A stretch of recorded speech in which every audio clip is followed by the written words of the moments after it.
नमस्ते दोस्तों, स्वागत है आपका हिंदी व्याकरण की इस कक्षा में। आज हम लोग चर्चा करेंगे संज्ञा प्रकरण की।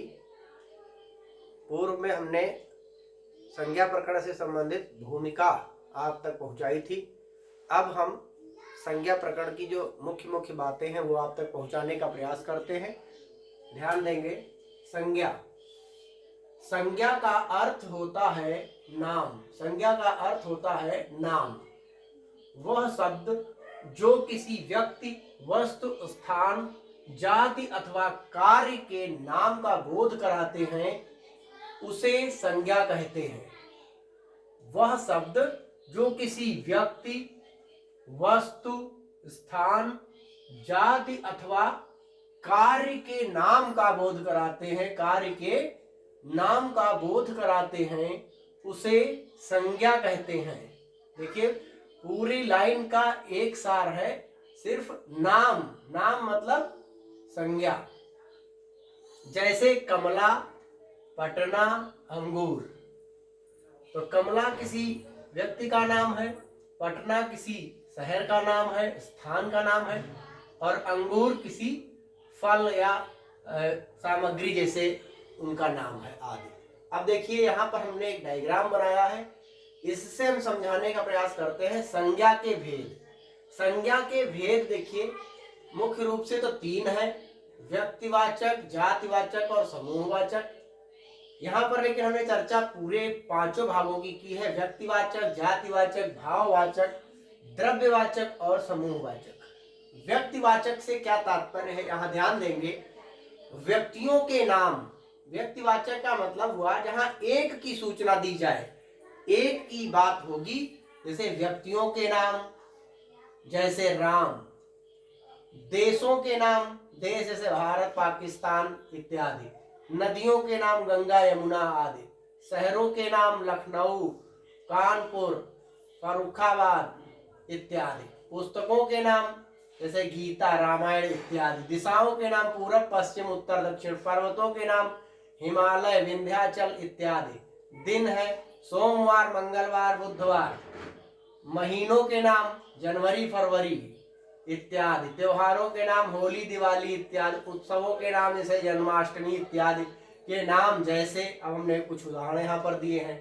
तो जहां एक की सूचना दी जा रही होगी वो व्यक्तिवाचक होगा। व्यक्तिवाचक का मतलब किसी आदमी या किसी औरत से नहीं, किसी व्यक्ति से नहीं। व्यक्तिवाचक का मतलब एक की सूचना देने का। जैसे श्याम, भारत, गंगा, लखनऊ, गीता, पूरब, पश्चिम, हिमालय, सोमवार, जनवरी, होली, जन्माष्टमी आदि। अब देखिए, जातिवाचक का मतलब क्या है। जातिवाचक में कोई जाति विशेष, जाति यहाँ कास्ट नहीं है। जाति का मतलब है संबंधियों, व्यवसायों, पदों, कार्यों, वस्तुओं, पशु पक्षियों व प्राकृतिक तत्वों के नाम। जैसे लड़का, लड़की, मंत्री, प्रोफेसर, घर, मेज, घोड़ा, गाय, तूफान, वर्षा आदि। ये हो गए जातिवाचक।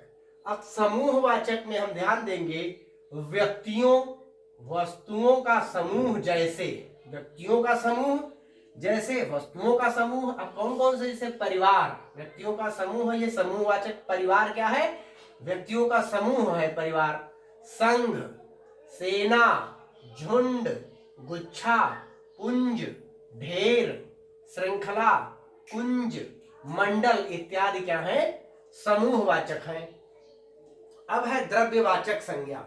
द्रव्यवाचक संज्ञा से तात्पर्य है जिस संज्ञा से नाप तौल वाली वस्तु का बोध हो उसे द्रव्यवाचक संज्ञा कहते हैं। अब देखिए, यहाँ पर इस संज्ञा का सामान्यतः बहुवचन नहीं होता। एक बार और देखेंगे। जिस संज्ञा से नाप तौल वाली वस्तुओं का बोध हो उसे द्रव्यवाचक संज्ञा कहते हैं। इस संज्ञा का सामान्यतः बहुवचन नहीं होता।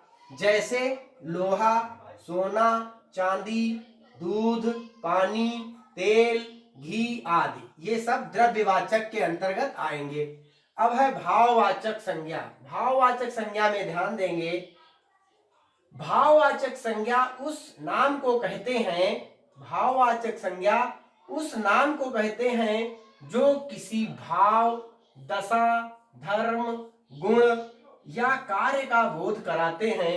जैसे, एक बार फिर देखेंगे, भाववाचक संज्ञा उस नाम को कहते हैं जो किसी भाव, दशा, धर्म, गुण या कार्य का बोध कराते हैं। जैसे क्रोध, लोभ, मोह, यौवन, शैशव, धैर्य, वीरता, लिखाई पढ़ाई, ये सब भाववाचक शब्द हैं। भाववाचक संज्ञाओं का निर्माण जातिवाचक संज्ञा, विशेषण, क्रिया, सर्वनाम और अव्यय में लगाकर होता है। एक बार और देख लेंगे, भाववाचक संज्ञा उस नाम को कहते हैं जो किसी भाव, दशा, धर्म, गुण या कार्य का बोध कराते हैं। जैसे क्रोध, लोभ, मोह, यौवन, शैशव, धैर्य, वीरता, लिखाई पढ़ाई, ये सब भाववाचक शब्द हैं। भाववाचक संज्ञाओं का निर्माण जातिवाचक संज्ञा, विशेषण, क्रिया, सर्वनाम और अव्यय में लगाकर होता है। तो हमने देखा कि संज्ञा के कितने भेद हैं। संज्ञा के 5 भेद यहाँ बताए गए हैं, व्यक्तिवाचक, जातिवाचक, समूहवाचक, द्रव्यवाचक और भाववाचक। कौन कौन से हैं अगर आपसे पूछा जाए संज्ञा के भेद, तो व्यक्तिवाचक एक की सूचना देने वाला, जातिवाचक पूरी जात, जैसे व्यवसायी है, पद है, कार्य है, जैसे किसी एक पद का नाम लिया गया, जैसे मंत्री, तो जितने भी मंत्री हैं सबका उसमें आ गया। प्रोफेसर, एक शब्द में पूरे प्रोफेसर जाति का बोले। लड़का पूरी लड़का जाति हो गई, लड़की जाति हो गई। इस तरीके से मेज, घर, कुर्सी, घोड़ा, गाय, ये सब क्या है, ये पूरे अपनी जाति का बोध कराते हैं। अब है समूहवाचक, व्यक्तियों, वस्तुओं का समूह, जैसे परिवार, संघ, सेना, झुंड, गुच्छा, पुंज, ढेर, श्रृंखला, कुंज आदि जो है, मंडल आदि क्या है, समूहवाचक है।